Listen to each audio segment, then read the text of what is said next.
Mau nama Allah mengalir di setiap darah? Amalkan zikir khafi yang diajarkan Ajna. Zikir khafi udah diajarin? Zikir khafi setelah baca la ilaha illallah, diam, lidah dikunci, jantung, kolbu ikatkan dengan namanya. Sebut nama Allah, Allah, begitu, Allah, Allah. Maka setiap darah itu memompahkan darahnya, jantung memompahkan darah ke seluruh tubuh. Di darah itu ada namanya. Kalau nanti malaikat maut mau cabut, dilihat ada nama Allah. Wah, ada engkau ya Allah, namamu. Maka dia lapor, ya Rabb, di dalam tubuh si fulan ada namamu, sedangkan engkau tidak pernah jauh dari hamba yang ada namamu. Apa kata Allah? Lembutkan ketika engkau mencabut nyawanya. Gak bisa juga. Maka ada satu jalan lagi. Orang kalau baca nama Allah, kolbunya langsung dipindahkan. Detik itu orang baca nama Allah dipindahkan ke taman surga. Cuma kita nggak nyadar kan? Jadi setiap orang yang zikir, di detik dia berzikir, ruhnya Allah pindahkan ke dalam taman surga. Cuma orang itu nggak sadar. Kenapa? Kolbunya punya mata basirah belum terbuka. Kalau Allah bukakan sekali, dia akan merasakan minimal ketenangan.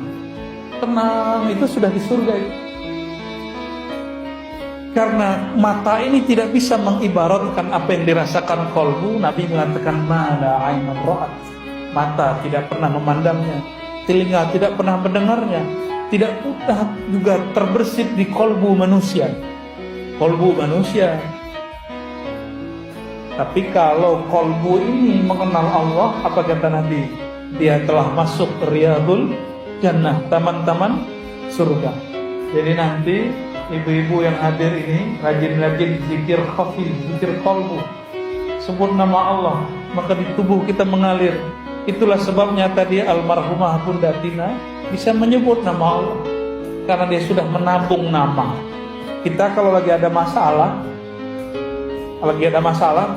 apapun masalahnya, yang di ATM keluar nggak? Keluar, ya? Ada urusan ini kita bayarin. Kalau di dalam ATM nggak ada apa-apa, utang ada, gimana mau bayarnya?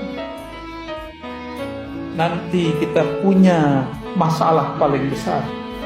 Masalah paling besar dicabut nyawa oleh malaikat maut. Maka tabunglah nama Allah di kolbu. Dia akan hormat kepada orang yang akan dicabutnya. Jadi dia hormat dulu. Salam ta'zim dariku, wahai hamba Allah. Ya ayyatuhan nafsul mutmainnah. Diundang. Ini kalam dari Allah, wahai hamba Allah, aku tidak berani mencabutmu, tapi Allah sudah mengundangmu. Kalau diundang presiden senang gak? Senang? Oh, saya belum tentu senang. Kita diundang juga, tapi gak semua undangan kita terima. Ya? Diundang gubernur, diundang bupati, senang gak? Senang. Apalagi bisa selfie sama si pejabat. Di belakang hujat dia, pas ketemu selfie sama dia. Banyak yang begitu.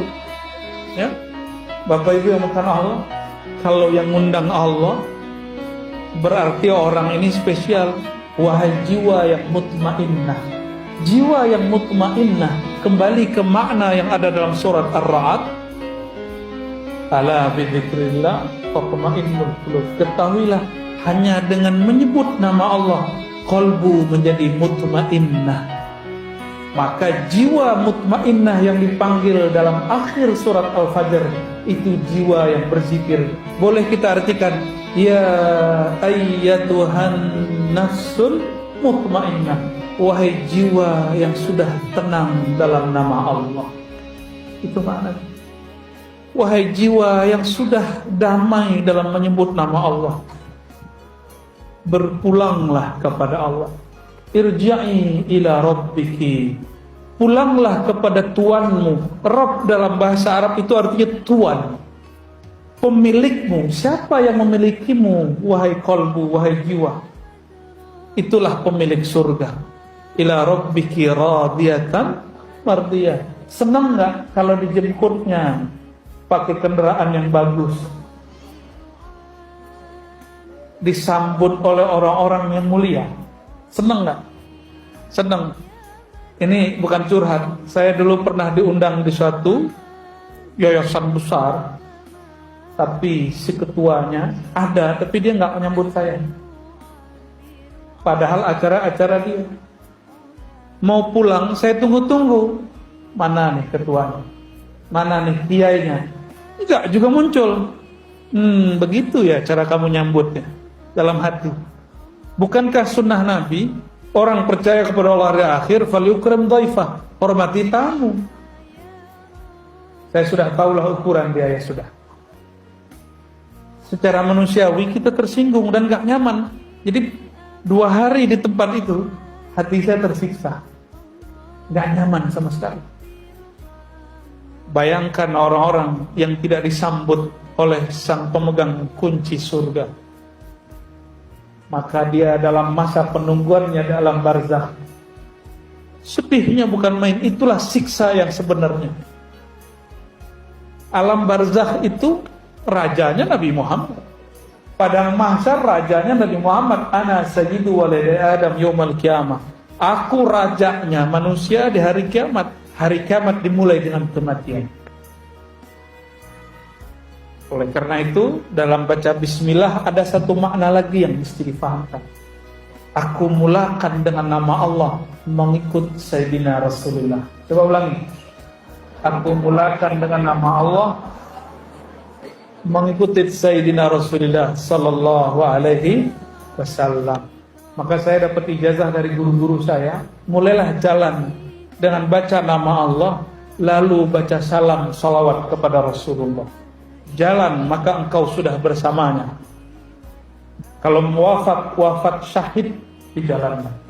Jika engkau meninggal, engkau disambut oleh ruhnya, ruh baginda Nabi Muhammad sallallahu alaihi wasallam. Jika masuk kubur, mungkar nakir gimana mau nanya? Kan mungkar nakir pertanyaannya apa? Siapa Tuhanmu? Dia sudah bersama Allah. Mungkar nakir bertanya yang kedua, apa pertanyaannya? Ini wajah siapa? Lah yang punya wajah bersama dia. Disebut-sebut terus namanya lewat kalbunya. Maka mungkar nakir itu pertanyaan imigrasi akhirat. Tidak akan ditanyakan kecuali formalitas kepada orang yang sibuk menyebut nama Allah dan cinta kepada baginda Rasulullah sallallahu alaihi wasallam. Semoga kita yang hadir semua ini, Bapak Ibu semuanya, orang-orang yang hatinya larut dalam nama Allah, kalbunya penuh cinta Rasulullah. Termasuk kami yang berkalam, Ajengan Asep, Buya Junaidi Akbar, ya? Dan semua yang hadir, semua panitia, semua khidmat kita dalam nama Allah, mengikuti baginda Rasulullah sallallahu alaihi wasallam. Ya.